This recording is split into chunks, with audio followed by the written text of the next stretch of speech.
todos do grupo. Esse teste foi passado para que vocês me ajudassem a resolver esse problema. Isso é uma das questões que normalmente a gente enfrenta no dia a dia. Quem trabalha na piscicultura sabe que isso aqui não é novidade, tá?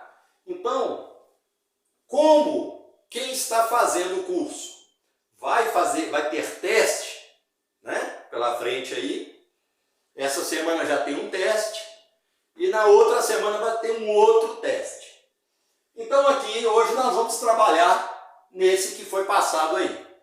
Primeiro, nós temos que analisar, antes de mexer em qualquer parâmetro, primeiro qual é a espécie que está sendo cultivada.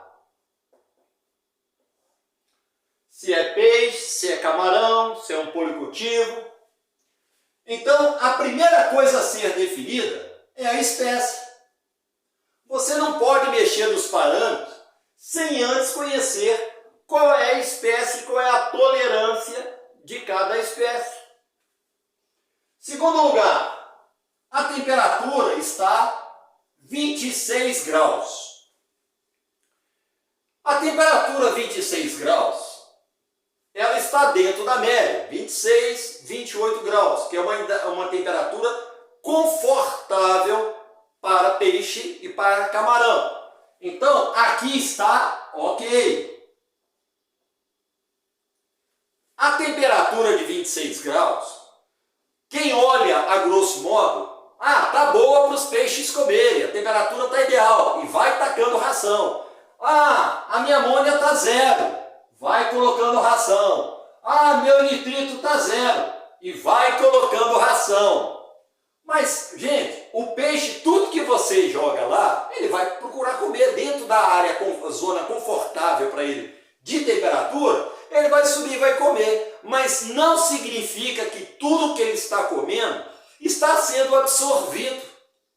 Porque existe uma relação, tá, entre o organismo do peixe e um fator importante que nós estamos tendo aqui. Sabe qual é? O pH. Ele está a 6. Isso aqui, nós temos que lembrar que o pH do sangue do peixe é igual ao pH da água. Se o pH da água é 6, o pH do sangue do peixe também vai ser 6.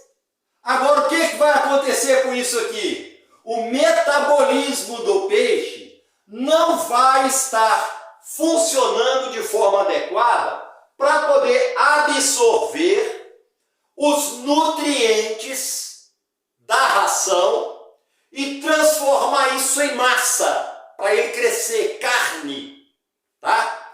Ele está comendo, mas não está nutrindo.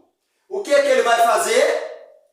Ele vai continuar expelindo amônia pelas brânquias e vai liberar pelas fezes a maior parte dos nutrientes da ração, provocando assim pela excreção, né? Pelo excreto, provocando assim um aumento de matéria orgânica que aos seus olhos parece que está tudo ok.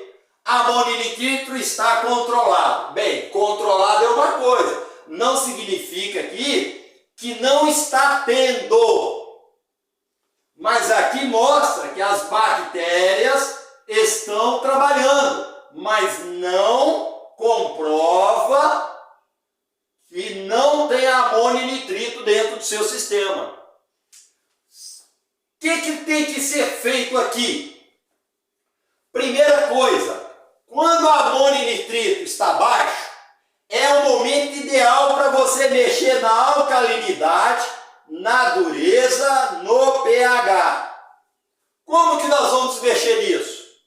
Primeiro nós vamos adicionar, se é tanque elevado, um tanque menor, até um tanque escavado, mas um tanque menor, você pode estar utilizando aqui o bicarbonato de sódio para elevar a sua alcalinidade, tá bom? Numa média de 17 gramas, tá? Para cada metro cúbico. Ou seja, vamos mudar essa palavra metro cúbico, para cada 10 gramas, 10 ppm, para 10 ppm. Aí, a alcalinidade está 10. Eu preciso dela chegar a 120. Então, eu vou multiplicar. Eu já tenho 10, então eu preciso de 11. Eu preciso multiplicar por 11 vezes. Ó, 11 vezes 17 gramas. Só que esse total, eu ainda vou multiplicar pelo volume do tanque. Então, vamos colocar que o tanque aqui tenha 60 metros cúbicos. Então, você vai multiplicar esse total, 17 vezes 11, vezes 60, vai dar o valor a quantidade do bicarbonato que você tem que colocar no tanque. Agora, como você não pode ultrapassar a 50 aqui no caso, né? Ou 5 ppm ou 50 ppm, partícula por milhões, por dia, você vai dividir isso aqui em 3 vezes. Um exemplo, aqui você tenha feito aí 3 quilos, o total de bicarbonato a ser utilizado. Você vai colocar 1000 gramas, ou seja, 1 quilo, 1 quilo e 1 quilo. Num dia você põe 1 quilo, no outro mais 1 quilo, depois mais 1 quilo.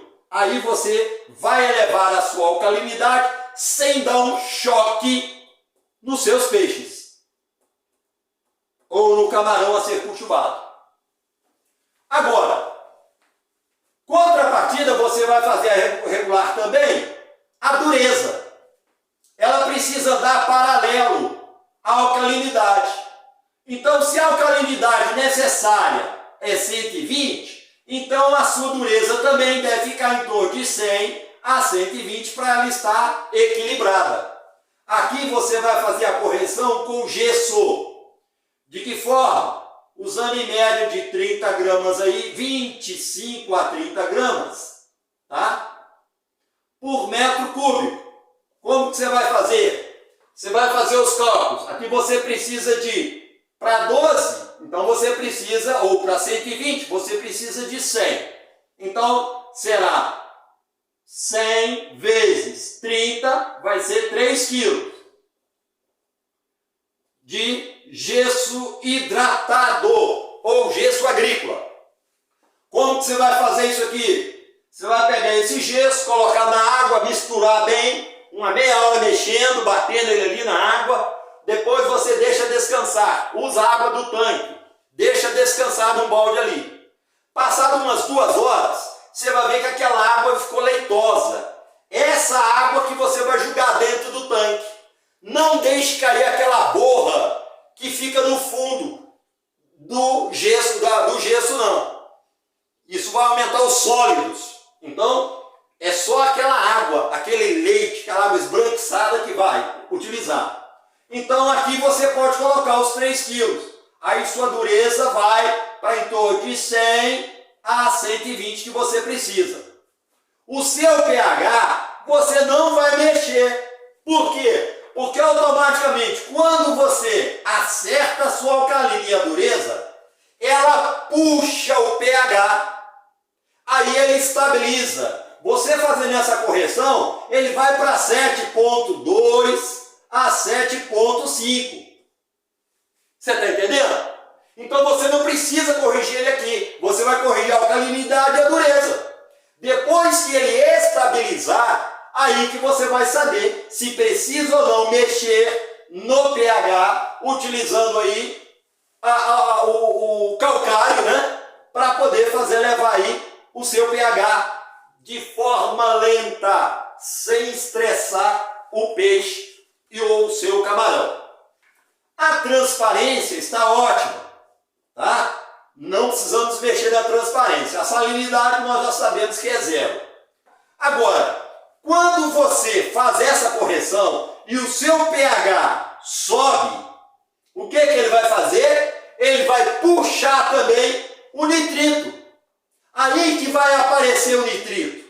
Costuma você corrigir o seu pH através da alcalinidade e da dureza, e logo em seguida você tem um pico de nitrito.